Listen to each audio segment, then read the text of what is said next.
রাজশাহী সেক্টরের আন্ডারে চাঁপাইনবাবগঞ্জ ব্যাটালিয়নের আমরা এখানে সীমান্তবর্তী এলাকা, নারায়ণপুর সীমান্তবর্তী এলাকায় আমরা এখানে মেডিকেল ক্যাম্পেইন করছি।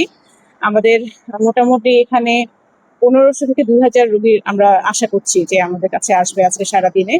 আমরা এখানে আমি সহ আমাদের 8 জন আমরা ডক্টর এসেছি। এর মধ্যে একজন শিশু বিশেষজ্ঞ আছেন, একজন চক্ষু বিশেষজ্ঞ আছেন এবং একজন ভেটেরিনারি চিকিৎসক আছেন। তো আমাদের এখানে মেইন উদ্দেশ্য হলো যে একদম প্রত্যন্ত এলাকায় সুবিধা বঞ্চিত মানুষের মাঝে আমাদের চিকিৎসা সেবাটা পৌঁছে দেওয়া।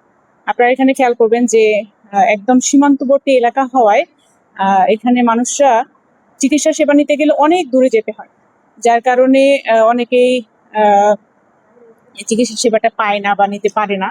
তো তাদের দোরগোড়ায় আমরা চিকিৎসা সেবা পৌঁছে দেওয়ার জন্য আমরা এই বিজেপির পক্ষ থেকে এই কাজটা করছি, আমরা মেডিকেল ক্যাম্পেইন করছি। আর এখানে মোটামুটি আমরা বয়স্ক থেকে শুরু করে সব বয়সী মানুষই আমাদের কাছে আসছে। আমাদের বাচ্চা পেশেন্ট, মধ্যবয়সী এবং বয়স্ক রোগীরা আমরা দেখছি। আমাদের এখানে আমরা যে চিকিৎসা সেবাটা দিচ্ছি সেটা হলো সকল ধরনের রোগী আমরা পাচ্ছি। তার মধ্যে মেইন রোগীরা আসছে আমাদের কাছে, সেটা হলো যে স্কিন ডিজিজ আমরা বেশি পাচ্ছি, অনেকদিন ধরে আনট্রিটেড স্কিন ডিজিজ আমরা পাচ্ছি। এরপরে হলো যে বার্ধক্যজনিত যে সমস্যাগুলো আছে, রোগগুলো আছে, এই রোগগুলো আমরা পাচ্ছি। আর হলো আমাদের এখানে অপুষ্টিতে ভুগছে এরকম রোগী আমরা পাচ্ছি। তো আমাদের আপনারা জানেন যে একদিনে সকল রোগের চিকিৎসা করা আসলে সম্ভব না।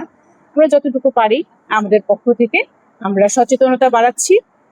এই চিকিৎসা সেবার মাধ্যমে আমরা সকল রোগের চিকিৎসা করা তো আসলে সম্ভব না, তারপর আমরা চেষ্টা করে যাচ্ছি।